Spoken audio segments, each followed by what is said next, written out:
Hi, everybody. Welcome back to Junie B. Jones. I think this is first grader. Boo! And I mean it. We're going to read chapters 5 and 6 in this video. Chapter 5 is called No Squirty. And here's Junie B. writing in her journal again. Well, it's not really a journal. A dear little piece of paper that I am writing on in my room. Today is Halloween. Only guess what? No seltzer bottle, that's what, because Mother said I am not even allowed to squirt people. And so how am I supposed to scare off monsters and witches? That's what I would like to know. Also, my clown hair is not exactly like Squirty's. Plus, I couldn't even find a Squirty shirt. I do not have faith in this costume. From Not exactly Squirty. P.S. I would like to spray Mother with seltzer. I stopped writing and looked at my clock. It was already after dinner. Mother was in Ollie's room, and she was dressing him in his Halloween costume. I crawled under my covers with Philip, Johnny, Bob, and I worried about my costume some more. I still don't know why I can't squirt monsters with seltzer, I said. Me either, said Philip. Squirting seltzer would scare the pants off of them. Excuse me, he said, squirting seltzer would scare their pants off. Just then we heard a knock on my door.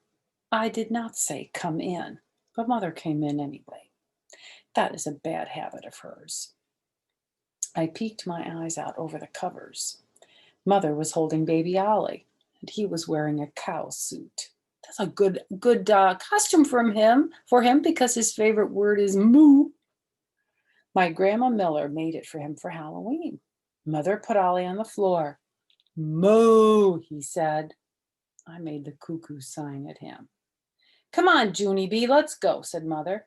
Without Daddy here to help, I'm running behind, and we have to hurry and get you dressed. Grandma and Grandpa Miller are coming over to take pictures. After that, she got my bag of clown parts, and she spread them on the bed. There was a red clown nose, and curly clown hair, and big fat clown pants with spenders. And also there was a giant bow tie like Squirty wore, and big white gloves, and a shirt with puffery buttons on the front. Mother fastened the buttons of my clown shirt, and she pulled the clown pants over my jeans. And then she put the spenders over my shoulders, and she snapped the bow tie around my neck, and I put on my gloves. I looked at myself in the mirror. But I don't look like Squirty, I said real whiny. I just look like plain old me, except with very stupid taste in clothes. Mother smiled. Well, of course you don't look like a clown yet, silly, she said. You can't look like a clown until you've got your makeup on. After that, she turned me around to face her, and she told me to close my eyes. And she put clown makeup all over my face. And when she got done, she plopped my clown hair on my head. And then kerplunk, she stuck on my red nose and she beamed real happy. Ta-da, she said, you're a clown. My heart got poundy and thumpy at those words. I turned around to see in the mirror again. And wowie, wow, wow, my eyes popped right out of my head because I looked like Squirty, I tell you. I did a loud gasp. Then I bent over and tried to catch my breath. Whew, I said. Whew, whew, whoa. Mother laughed. I'll take that as a compliment, she said. I have to admit, you look a lot more like Squirty than I thought you would. I kept on breathing till I got my air back. And then very slow, I raised my head and I peeked at myself once more. Chill bumps came on my arms. I leaned closer and made a creepy clown grin. I did a shiver. I'm scaring myself silly, I said. Just then the doorbell rang. It was my grandma and grandpa, I think. Mother picked up Ollie the cow and she hurried to let them in. I stayed behind to look at myself some more. I waved in the mirror with my big clown glove, and then I backed up a little bit and I pretended to squirt myself with seltzer. Squirt, I said, squirt, squirt, squirt. Very fast I spun around and I squirted my Raggedy Ann named Ruth and my Raggedy Andy named Larry and my Teddy named Teddy. Squirt, squirt, squirt, I said again. Finally, I put down my pretend squirt bottle and I sat on the edge of my bed. Darn it, I said, I wish I had a real squirt bottle, because if monsters aren't afraid of my clown face, then how else will I scare them away? I walked back and forth, very pacing. Just then, I heard Grandma Miller's voice in the hall. She was giggling about Ollie and his cow suit, and so I couldn't wait for her to see me too. All of a sudden, I got a funny idea in my head, and I did a sneaky smile in my mirror. And then, very quiet, I tiptoed out of my room and I creeped down the hall on softy clown feet. And then, ha! I springed out at Grandma with all my might, and I did my scariest scream. I screamed. Grandma jumped way high in the air, and Mother jumped too. And I laughed and laughed at that funny sight. Then I ran all around them and I kept on screaming, ah, I'm a screamy clown! I'm a screamy clown! That would scare the pants off of me if a clown jumped out at me and started screaming, hoo-wee. Just then, Grandpa Miller came through the front door. I ran at him speedy quick and I butted him in the stomach with my clown head. Then, whoa! Mother grabbed me by my clown pants. For heaven's sake, Junie B, knock it off, she yelled. I stopped screaming and I tapped on her, very polite. Yeah, only I'm not actually Junie B, I explained. I'm a screamy clown. I stood there a second and my whole face lighted up. Hey, hold it. That's a good name for me, Mother. I clapped, very excited. If I can't be squirty, I can be screamy, I said. I can be Screamy the Clown.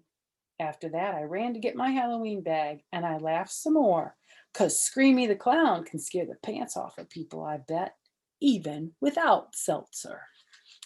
Chapter 6 is called Trick or Fruit. Mother put Ollie in his stroller, and she took us trick-or-treating. She tried to hold my hand, but I quick pulled it away.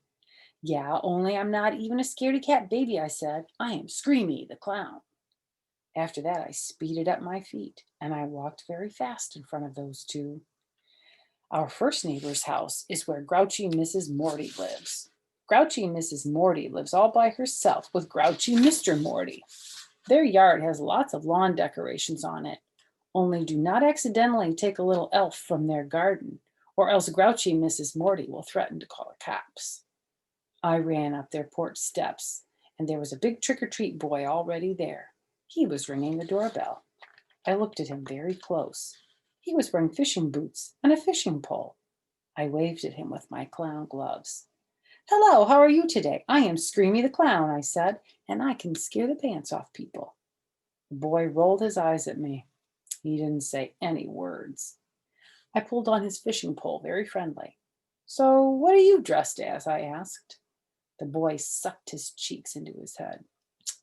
I'm a fisherman, you clown, he said. Fishermen have an attitude, apparently. You'll have to ask Papa, he's a fisherman. Does he have an attitude? Sometimes he does, yes he does. That's how come I decided to scare the pants off of that guy. I did a creepy clown grin, and I stood on my tallest tippy toes, and I screamed right in his face. Ah! Ah! Ah! I screamed. Just then, Mrs. Morty opened the front door, and she quick held her ears. Junie B. Jones, my word, stop all that racket. I stopped my racket. Yeah, only I'm not actually Junie B. Jones, I explained. I am Screamy the Clown, and Screamy the Clown can scare the pants off of people. The fisherman boy rolled his eyes again. I don't even know this clown, he said. I tapped on grouchy Mrs. Morty's arm.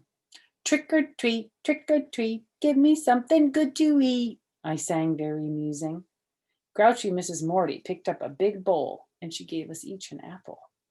It plopped very hard in the bottom of my bag. I stared down at that thing. Okey doke, well, here's the problem, Mrs. Morty. I already have apples in my house, I said. I did a little frown. Also, I didn't say trick or fruit, I said. The fisherman boy laughed real loud, and then he leaned over next to me. and he dropped his apple down my clown pants, and he ran quick off the porch. And there he is, dropping his apple down her clown pants. I stood there very shocked. Okay, that is not actually acceptable, I said kind of mumbly. Just then, Mother came up the steps with Ollie the clown. Mrs. Morty's face got nicer.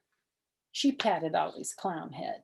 Excuse me, she patted Ollie's cow head, and she gave him a Rice Krispies treat. I looked curious at that woman. Okay, see, I didn't actually know that Rice Krispie treats were available, I said, and so I would like to trade in these apples, please. I reached into my bag and my clown pants, and I tried to give the apples back. But grouchy Mrs. Morty did a grump face. I only made treats for the little ones, she said. After that, she patted Ollie again, and she closed the door. Mother stared at me. My, that went well. It's only the first house, and you've already had an apple drop down your pants, she said. She did a big breath. And not only that, but you didn't even thank her for the apples, Junie B. I thought for a second. But I'm not thankful for the apples, I said. Mother rolled her eyes. It doesn't matter, she said. When someone gives you a gift, you always, always, always say thank you. I scratched my head at that interesting news. Really? No kidding, I said. Thank you can be a fib, apparently. Who knew? In our next video, I'm going to finish this book by reading chapter 7 called Dumb Cinderella. Chapter 8 is called Candy. And then chapter 9 is called Welcome Home, when Junie B's daddy comes home. So stay tuned or join me when you can, but I'll see you at our next story time. Bye-bye.